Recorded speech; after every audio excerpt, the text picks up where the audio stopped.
देखो आज हम पढ़ेंगे ईमेल राइटिंग, ठीक है ना। ईमेल राइटिंग है वो कैसे लिखी जाती है। 10वीं वाले एग्जाम में 10वीं बोर्ड में पूछा जाता है, ठीक है। क्या पूछा जाता है, एक तो पूछा जाता है ईमेल और एक एप्लीकेशन, दोनों में से एक कंफर्म आएगा, ठीक है। दोनों में से एक है वो कंफर्म पूछा जाएगा। ईमेल, कभी ईमेल पूछा जाता है, कभी एप्लीकेशन पूछा जाता है। तो मैं आज आपको बताऊंगा कि आपको बिना कुछ याद किए, ठीक है ना, आप ईमेल है वो कैसे लिख सकते हो, ठीक है। कैसे प्रश्न से आप ईमेल है वो डायरेक्ट लिख सकते हो, ठीक है, वो भी बिना एक भी पर्सन के गलती के। तो हम इसमें देखते हैं, सबसे पहले है ईमेल का फॉर्मेट, ठीक है। पहले क्या होता था कि लोग एप्लीकेशन लिखते थे, ठीक है, और जब से टेक्नोलॉजी का विस्तार हुआ, ठीक है, तब से क्या हुआ है कि आप मान लो कोई कंपनी में लग गए, ठीक है, गवर्नमेंट में कहीं लग गए, ठीक है, तो वहां पे क्या होता है, अधिकारियों को मेल लिखना होता है, ठीक है ना, मेल भेजना होता है। तो इसलिए सरकार ने आपके सिलेबस में भी ईमेल को शामिल किया ताकि आपको जानकारी हो कि ईमेल कैसे लिखा जाता है, ठीक है। तो ये ईमेल का फॉर्मेट है। सबसे पहले होता है फ्रॉम। फ्रॉम का मीनिंग क्या होता है कि आप जिस भी मोबाइल से, जिस भी कंप्यूटर से, ठीक है, लैपटॉप से आप मेल करोगे, ठीक है, तो जो आपकी आईडी होगी, ठीक है, तो सबसे पहले तो वो आती है, ठीक है।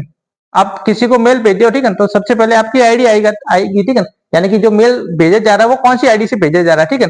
तो सबसे पहले ऊपर क्या आएगा, फ्रॉम, और यहाँ पे मान लो ये आईडी है तो इससे जैसे मैं अपनी आईडी से भेजा तो ये आईडी है वो आ जाएगी, ठीक है। नेक्स्ट है टू। टू यानी कि जिसको भी भेजना होता है उसका एड्रेस पता होना चाहिए, ठीक है। तो ईमेल भेजना तो उसकी ईमेल आईडी पता होनी चाहिए, ठीक है, ईमेल आईडी या जीमेल आईडी जो भी है, ठीक है। तो यहाँ पे क्या आएगा, जिसको भी ईमेल भेजना है उसकी ईमेल आईडी लिखनी पड़ेगी, ठीक है। और ये ध्यान रखना कि ये सब स्मॉल में लिखा जाए, ठीक है, कैपिटल में लिखा नहीं जा रहा, ठीक है। एक भी वर्ड है वो कैपिटल में नहीं लिखा जाएगा आईडी में, ठीक है। कैसे लिखोगे, स्मॉल लेटर में, ठीक है।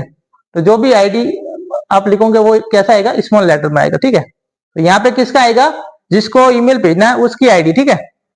और ये या तो प्रश्न में दी हुई होगी, और अगर नहीं दी हुई है तो आप कोई भी अपने मन से लिख देना, ठीक है। नेक्स्ट है सीसी। सीसी का मीनिंग होता है कार्बन कॉपी। सीसी यानी क्या होता है, कार्बन कॉपी। मान लो जैसे कि ये ईमेल आपको प्रिंसिपल को भेजना है, किसको भेजना है, प्रिंसिपल को भेजना है, तो यहाँ पे तो आ जाएगा स्कूल की आईडी आ जाएगा, ठीक है, या प्रिंसिपल की जो प्रिंसिपल सर की आईडी है या स्कूल की आईडी है, ठीक है, वो आ जाएगी, ठीक है। और इसके नीचे सीसी में मान लो सभी टीचर को भी भेजना है, ठीक है, तो यहाँ पे टीचर की आईडी है वो आ जाएगी नीचे, ठीक है। और बीसीसी का मीनिंग होता है ब्लाइंड कार्बन कॉपी। क्या होता है, ब्लाइंड कार्बन कॉपी, यानी कि ऐसे लोगों को भी भेजना है, ठीक है, जिसको मतलब बाकी कोई नहीं देख सके, ठीक है। तो यहाँ पे उनका नाम, उनकी आईडी है वो लिख सकते हैं। यहाँ पे उन और भी बहुत सारे लोगों को भेजना, तो उनकी आईडी है यहाँ पे हम लिख सकते हैं, ठीक है। और किस किस को भेजा जा रहा है, ठीक है। जो ब्लैंक कार्बन कॉपी में आप आईडी लिखोगे, ठीक है, तो इसका पता है वो बाकी को नहीं चलेगा, ठीक है। ब्लैंक कार्बन कॉपी में जो भी आप आईडी लिखोगे तो उनके पास भी ये मेल तो चला जाएगा, ठीक है, लेकिन जो बाकी जो दूसरे लोगों को ना, लोगों की आईडी आपने लिखी है सीसी में, ठीक है, उनको नहीं पता चलेगा कि ये कॉपी और किस किस को गई है, ठीक है। ये केवल भेजने वाले को पता होगा, ठीक है। तो बीसीसी में यहाँ पे भी बहुत सारी आईडी का नाम है वो आप लिख सकते हो, ठीक है।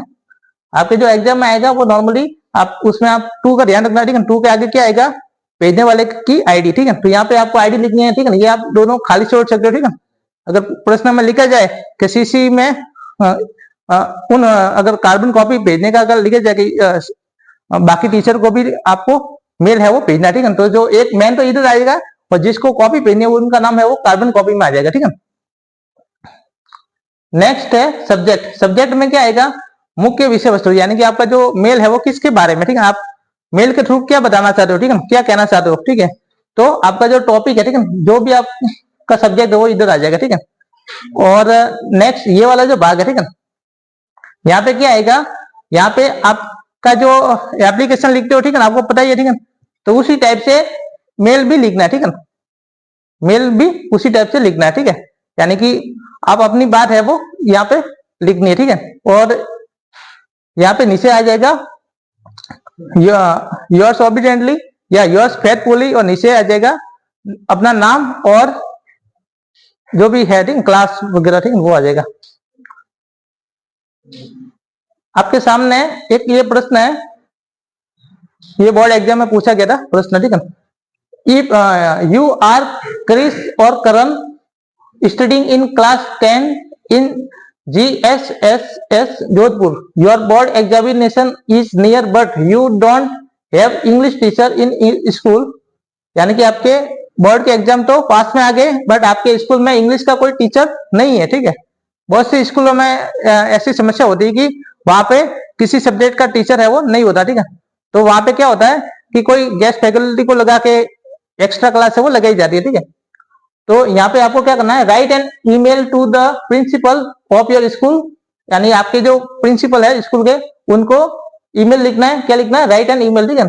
टू अरेंज, किसके बारे में, to arrange classes and teacher, यानी कि टीचर और मतलब क्या अरेंज करनी है, क्लासेज अरेंज करनी है, ठीक है। आपकी इंग्लिश की जो क्लास है उसको अरेंज करना है और टीचर भी लगाना है, and teacher to teach you English, और ऐसा टीचर लगाना जो आपको इंग्लिश है वो पढ़ा सके, ठीक है। तो इसके बारे में आपको क्या लिखना है, ईमेल लिखना है, ठीक है।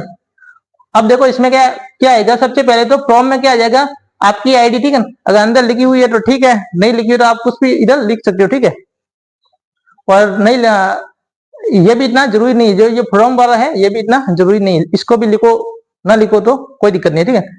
मेन तो है ये 2 वाला, ठीक है। 2 में क्या आएगा, अब देखो इसमें कोई आईडी दे रखी नहीं है, ठीक है। हमें कोई आईडी नहीं दे रखी, ठीक है। तो हमने स्कूल का नाम लिख दिया, ठीक है, ऐसे, और पीछे क्या लगा दिया, @gmail.com, तो ये एक आईडी बन गई, ठीक है। ये क्या हो गया, एक आईडी बन गया। हमें क्वेश्चन में आईडी नहीं दे रखा तो हमने कुछ ना कुछ तो आईडी है वो बना के लिखनी पड़ेगी, ठीक है। तो हमने ये आईडी है वो बना के लिख दी, ठीक है।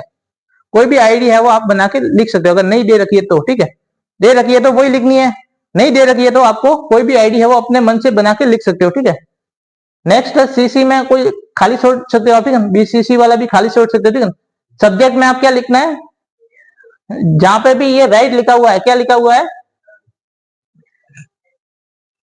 देखो इसमें कार्बन कॉपी का अगर लिखा हुआ है कि आप सभी टीचर को भी एक एक इसकी कॉपी भेजना है, ठीक है।